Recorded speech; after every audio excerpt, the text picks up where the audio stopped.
ഇന്ത്യയുടെ രാഷ്ട്രീയ ഭൂപടത്തിൽ ഒരു പുതിയ കുളിർക്കാറ്റ് പോലെയാണ് AAP കടന്നു വന്നത്.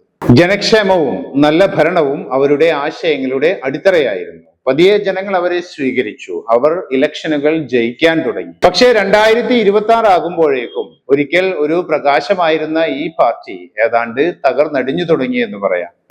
ഒരു കാലത്ത് ഇന്ത്യൻ രാഷ്ട്രീയത്തിന്റെ പ്രകാശ ഗോപുരമായിരുന്ന ഈ പാർട്ടിക്ക് പിന്നീട് എന്ത് സംഭവിച്ചു?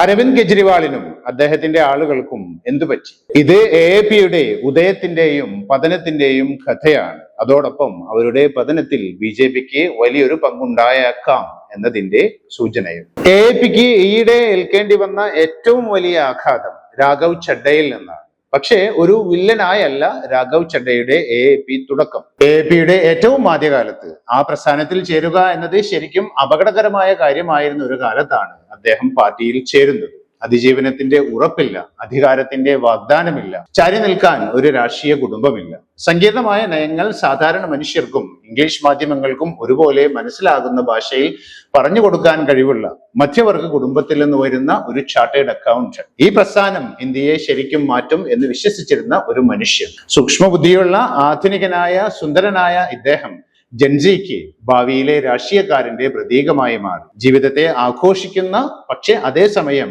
ആദർശം വിടാത്ത ഒരു പുതിയ തലമുറയുടെ രാഷ്ട്രീയ നേതൃത്വം. AAP അദ്ദേഹത്തെ എല്ലായിടത്തും ഉപയോഗിച്ചു. അദ്ദേഹം അതിവേഗം AAPയിൽ ഉയർന്നു വന്നു.